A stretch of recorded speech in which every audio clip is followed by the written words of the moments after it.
Donkey Kong Country is such a wonderful series. It pushed the boundaries of what the Super Nintendo was capable of. I mean, Donkey Kong Country 2 is considered one of the best platformers on the system, and that is still selling it short. That a follow-up to that game, heck, that any game in this series could turn out so... I do not want to do this. But I will, so let's step back. It was the summer of 1996. DKC was still one of Nintendo's most prominent franchises, but a whole new dimension was just over the horizon, and it wasn't Donkey Kong leading the charge. But my fandom, on the other hand, was at an all-time high. I'd finally beaten Diddy's Conquest, and I'd made quick work of the original after I'd got it for my birthday. I wanted more. I needed more. So I took a ride on the information superhighway, scouring the news archives at AOL keyword Nintendo, when an idea occurred to me. I typed in a game that I had never heard of. Donkey Kong Country 3. This was the first time I ever learned about an upcoming game release on the internet. As if by magic, this press release granted my every wish. It was called Dixie Kong's Double Trouble. Dixie is getting her own game, that is awesome! And a brand new character would be her partner, Kiddy Kong. You might notice there's no footage here. See, these were the very early days of the internet, and while I learned the name Kiddy Kong, we didn't really have many pictures back then. I wouldn't actually see Kiddy until this issue of Nintendo Power came out a few months later. Yeah, is that a baby baboon wearing lipstick? Huh. Rare was always really good at taking Nintendo's concepts and doing them one better. But, Rare, that only works if you take the good ideas. But oh well, it's alright. Kiddy might be a little weird, but still, a new DKC is coming. And best of all, it'll be starring Dixie Kong. Donkey Kong Country 3 starring Kiddy Kong. What? Oh, no it isn't! Starring Kiddy Kong. Yeah. So I guess some marketing exec must have decided that a game starring a girl might not sell to boys. But you know what? I was a boy in 1996, and this commercial just kind of offended me. It made me even more antagonistic toward Kiddy. I mean, the game is literally called Dixie Kong's Double Trouble, but no, can't let people know that. We'd better claim the leading role is going to the freaking baby. In the 90s, babies were more suitable game heroes than women. But whatever, commercials are dumb. I was still looking forward to it. After an agonizing wait, November 22nd arrived, and so we could at last bear witness to Rare's 16-bit swan song. This is Donkey Kong Country 3.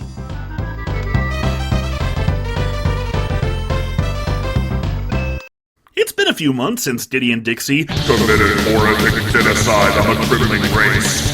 And the Kongs are still celebrating. One morning, Dixie wakes up to find a note from Diddy. He and DK are gonna spend the day exploring a serene area to the north of DK Island, the Northern Cremisphere. Days pass, and when the duo fail to return, Dixie sets out to find them. She comes across Wrinkly Kong's cave. Wrinkly might have retired from teaching, but she'll still save your game. Dixie heads over to Funky's Rentals and... hey, look at that! Funky is no longer a pastiche of 90s surfer culture. He's a mechanic now, but don't you worry, he's still a dude! Then Funky forces Dixie to partner up with Kiddy Kong, and I accidentally turn the game off. Okay, I'm joshing ya. Funky lets Dixie rent a motorboat, leading to one of the biggest additions to this game. In DKC 1 and 2, the world map was always point A to point B, and while individual worlds are still mostly linear, the overworld map is expansive and open. As you play, you'll gain items that Funky can use to build better transport, allowing you more and more freedom. It's a neat design, and there are even some places where you can choose between multiple worlds. This is a great fit for the series, and one of the best additions. As you go through the game, you'll often trade with the Brothers Bear, a multi-spectral cavalcade of humorous personalities. They usually lead you in pursuit of another new feature, Banana Birds. Banana Birds are hidden in caves all over the map. Play a quick Simon Says style minigame, and one of these mythical creatures will break out and go off to flitter around Wrinkly's save cave. And thanks to Blunder Bear dropping some hints, you'll locate a new lost world, Crematoa, where you'll once again trade bonus coins for level progression. Swanky Kong has set up a carnival sideshow, and Dixie and Kiddy are his marks. Cranky plays the dastardly heel, and you'll compete against him in a target minigame to earn rewards. I like the idea,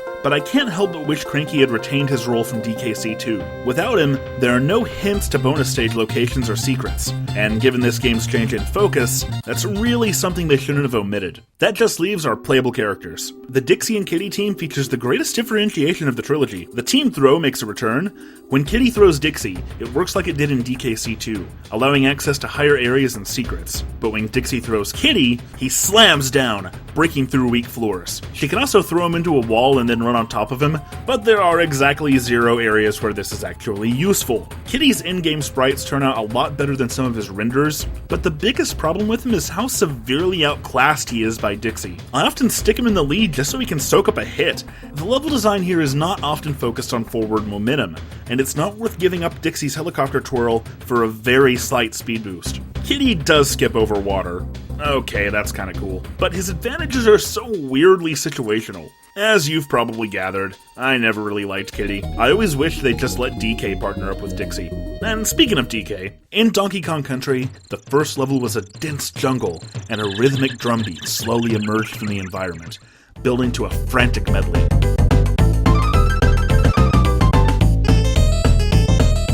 In DKC2, you started out with the creaking of a ship, the sound of wind and waves, giving way to a sea shanty that really shaped the outset of this quest.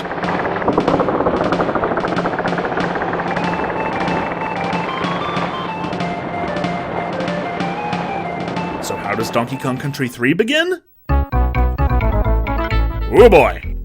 DKC3 tends toward realistic level themes, but with a much more cartoony aesthetic than its predecessors. There's no question that this looks fantastic, and after the previous game was so dark and treacherous, it makes a lot of sense to go the other direction. These brighter vistas do justice to Rare's ACM graphics, and they're clearly pushing the Super NES to its absolute limit. Unfortunately, I mean that literally, there's a lot of slowdown this time around. Dixie discovers that the Kremlings are back, and eventually tracks down their apparent leader, Chaos. He's a giant floating automaton with a SWAT bot head that looks like he was cobbled together out of spare parts. And as it turns out, he actually was. K. Rool was, of course, behind the curtain the whole time. He's adapted the guise of Baron K. Rulenstein and become something of a mad scientist, capturing DK and Diddy and using their brainpower to operate Chaos. This story is evidence of two of the biggest problems with DKC3, theme and tone.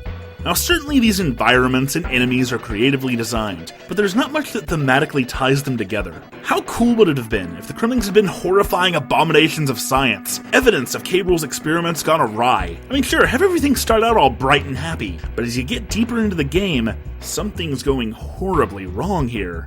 Donkey Kong Island's two biggest heroes are gone, but it's played so lightly here that what should be a tremendous undertaking has all the apprehension of a Saturday morning cartoon. Now there's nothing wrong with comic relief villains or a lighthearted approach, but DKC2 made me feel things. DKC3 lacks that kind of pathos. At the end of the first two games, Cranky gives the heroes his begrudging respect, a respect that's felt by the player as well. But Dixie and Kiddy don't even get that. Speaking of Cranky, his video game hero coins are back, and are now more properly christened DK coins. While before the challenge was where they were, now it's more often how to get them. Each one is guarded by a Kremling who is named, of course, Coin. Haha.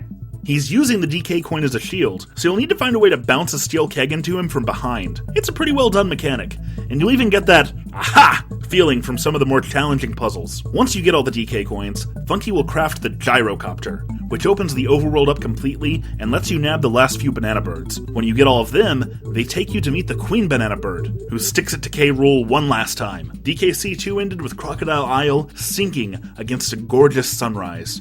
This game ends with a giant egg falling on K. Rool. Well, at least it fits. On a more positive note though, this does do a lot to expand the mythology of the series. If bananas in the Rare Island chain are derived from banana birds, they might be packed with a magical energy. That in turn could explain what exactly a bunch of reptiles wanted with DK's banana horde in the first place. It's just that you have to actually play the game to experience any of that, and while the world is impressively cohesive, the gameplay is not. Donkey Kong Country to this point was a very sharp experience. Stages were built with an amazing sense of rhythm, allowing a skilled player to blast through with a dynamic finesse that was honestly unparalleled. Donkey Kong Country 3 is not designed this way. It's a lot slower paced and nowhere near as kinetic. It's not uncommon to have to backtrack a bit, or wait for platforms, or solve puzzles with endlessly respawning barrels. The game sacrifices that quick pace for level variety. Almost every stage introduces something that sets it apart from the others. Now, DKC stages had always had gimmicks, but they generally supported the rhythmic core gameplay. But in this game, the gimmicks obfuscate the gameplay. They're so often the focus that they just become tedious. Monkeys throw nuts at you, and you'll have to hide behind barrel shields. There's a stage where enemies fire at you from the background, and one where the same thing happens from the foreground. A hungry fish will take a bite out of you if you don't keep him full. Then there's this freaking stage, Squeals on Wheels, where you have to defeat enemies to open doors. Thrilling. For every cool concept like Low-G Labyrinth, there are a dozen stages where the gimmick just wears on you. In the first two games, stages that I didn't really like were the exception, but here, they're the rule. The slower pace even extends to the new animal buddies. I mean, Rambi was a powerhouse, all about forward momentum, near invulnerable from the front, obliterating Kremlings like a tank on ecstasy. But he's not even in this game. In his place, Ellie the Elephant can use her trunk to pull barrels in from afar, drop them on enemies, and suck up water to snipe Kremlings. She is also terrified of squeals. Perry the Parallel Bird is hilarious. He flies directly overhead, taking out certain airborne enemies, picking up items, and turning into glorious prizes should you manage to keep him until the end. It's a real oversight that he's never gotten his own game. Anyway, is Donkey Kong Country 3 innovative? Absolutely. Is it well designed? Yeah, for the most part. But is it anywhere near as fun as the first two games? I don't think so. The sad thing is, it could have been every bit as legendary as they were, and it still would have been destined to be forgotten. Rare knew it too. Rare's veteran team had created the first two games, their A-Team, with guys like Chris Sutherland and Greg Mayles, but that team didn't work on DKC3. And while Nintendo claimed this decision was meant to keep the series fresh, the real reason is patently obvious. I mean, look, Wrinkly's playing it right now. Rare's most experienced people were now working on games for the Nintendo 64. That was the future. So Part 3 fell to the B-Team, and it shows. Evelyn Fisher did the soundtrack, and don't get me wrong, this music is great, but a Donkey Kong Country without David Wise just doesn't quite feel right. Even the instruction manual is much more typical. There's no quips from Cranky bashing the game. It just lacks that trademark Rare sense of humor that Lee Loveday would have brought. The point is, from music to gameplay to characters, down to even the instructions, there's almost nothing about this game that's anywhere near as strong or solid or groundbreaking as it was before. I said I didn't want to do this, but I didn't mean that I didn't want to critique it. I meant that I didn't want to play it. Most of it just feels like a chore. I mean, literally, look, I'm this far into the script, and I still haven't even gotten close to the end of the game. That's never happened before. I would rather work than keep playing. I complete DKC 1 and 2 at least once a year, and I always have. But what you've seen here is my first time playing through Country 3 since it was released on the Wii Shop channel over 7 years ago. And where I played 1 and 2 to completion when I was a kid, it has taken me 19 years to finish DKC 3's Lost World and free the Queen Banana Bird. This is the first time I've ever done it. But you know, a funny thing happened as I got close to the end. The game got a lot more challenging, sure, but it also got a lot more fun. I could feel this less seasoned team working out the kinks, starting to pull off stage variety and crunchy gameplay with so much more cohesion. In spite of all I've said, I do not think that this is a bad game. When I look at it objectively, Donkey Kong Country 3 is at the very worst an above-average 16-bit platformer. It took the series in a bold new direction, and why wouldn't it? You weren't going to improve on DKC2's formula, so it only made sense to try something different. I wouldn't have wanted it to be a rehash. One of the amazing things about the Donkey Kong Country series even now is how well each individual game sets itself apart from the others. It's just that bold new direction so sharply turned away from the kinetic gameplay that I loved about the series. But that's my problem. If you lean more toward the puzzle solving or exploration or world building elements of video games, I expect you'll find a much better game than I did. Experience is the greatest inhibitor of creativity and innovation. This team did not yet know what not to do, but there's a lot of charm to the Northern Hemisphere and all its vibrancy, and all this unbridled design. It might not have revolutionized graphical fidelity, and it might not be a near-perfect epic, but there's no doubt that Donkey Kong Country 3, Dixie Kong's Double Trouble, was made with passion. And it's a good thing it was, because Donkey Kong Country would not return for 14 years. Oh god, it's the end card! Quick, click away! Stop.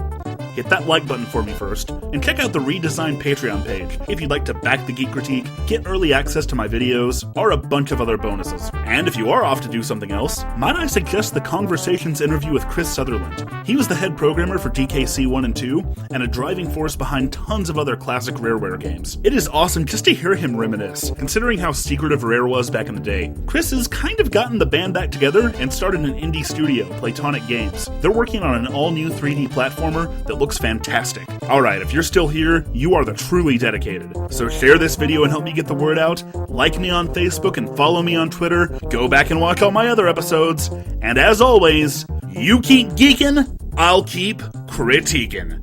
Thanks for watching.